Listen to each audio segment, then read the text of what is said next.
Alright, we're here at Oslo Airport, and today I'm taking you through what might be the most interesting duty free I've filmed yet. So stick around for that. But first, quick stop at check-in. Standard stuff here, bag drop, boarding pass, nothing too dramatic. But here's the first thing worth knowing. Once you go through security from this point, you're committed. There's no popping back out, so make sure you've got everything you need, chargers, snacks, anything you forgot before you head through, because that's exactly what we're walking into next. So this is actually really important if you're flying out of Oslo. Duty free here is only for international flights. If you're on a domestic hop, it might be the same terminal, but you won't even see this section. You'll go straight to your gate. And here's the bit that catches people out. Passport control is after duty free, not before. That's the opposite of a lot of airports I've been to. So you've got this big open shopping area first, and only once you've done wandering around do you actually go through passport control to get to your gate. Why does that matter? Timing. If you've got a non-EU passport, that queue can take a while, especially at peak times. So don't get lost in the perfume aisles that you cut it fine. Leave yourself proper time to clear passport control before boarding. Right, so straight in, and you've got the shops you'd expect from any major duty free. Perfume counters, wall-to-wall chocolate, a serious alcohol selection and cigarettes. Nothing unusual here. This is your classic airport shopping experience. But keep walking because it gets more interesting. Now this surprised me a little. There are souvenir shops here selling pretty much the same stuff as you'd find in Oslo city centre. Trolls, Viking bits, that sort of thing. Interesting one though, you can actually buy animal hides here as well. Reindeer, that kind of thing. Prices though, as you'd expect from an airport, are higher than what you'd pay in the city. So if you've got time before your flight, you're better off picking souvenirs up beforehand. Now if you're hungry, there's actually a good spread of restaurants. Chinese, Italian, and a few other options. Only downside was every single one of them had a queue when I walked through. So build in some time if you want a proper sit-down meal. If you just want something quick, there are smaller cafes dotted around too, with much less of a wait.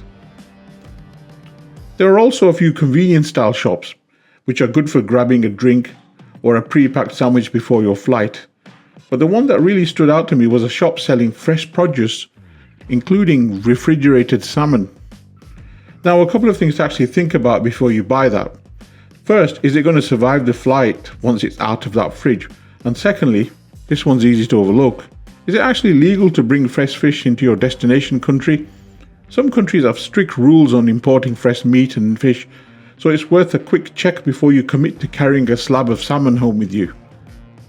Further along, there are a couple of electronic shops, headphones, cameras, mobile accessories. Handy if you've forgotten a charging cable or want a last-minute pair of headphones for the flight, but I wouldn't call it a destination for a big purchase. There are also a few bookshops, which had a decent mix. Norwegian titles alongside a solid English language section. Good spot to grab something for the flight if you've finished whatever you've brought. For clothing, you've got the big names, Boss, Ralph Lauren, that sort of level. Classic airport fashion retail if that's your thing. And then, slap bang in the middle of the duty free floor, there's a full Polestar car just sitting there. Pure advertising obviously, but it's such an unexpected thing to walk past between the chocolate and the perfume that I had to include it. If you're enjoying this walkthrough, hit like and subscribe. It generally helps the channel grow, and I've got a lot more airport and travel content coming. Right, let's finish up. Now here's the honest truth about this whole place. Despite it technically being duty free, prices overall are not cheap. Don't assume you're automatically getting a bargain just because you're airside. Good news is Oslo Airport has free Wi-Fi, so you can easily pull your phone out and compare prices with what you'd pay back home or online before you buy anything. Takes 30 seconds and can save you a chunk of money. One more thing, if you're buying electronics or anything with a warranty, double check that the warranty is actually valid internationally. Some brands only honour warranties in the country of purchase, so it's worth confirming before you buy, not after it breaks. So that's Oslo Airport duty free. Bigger and more varied than I expected. A genuine Polestar car included, but bring your patience for the restaurant queues and don't expect bargain prices. And remember, passport control, at least for my flight to Manchester, is still ahead of you, so budget your time properly especially if you're not on an EU passport. That's it from me for this video. Enjoy the rest of the video and let me know in the comments how you get on at the airport. I'd love to hear it, and see you in the next video.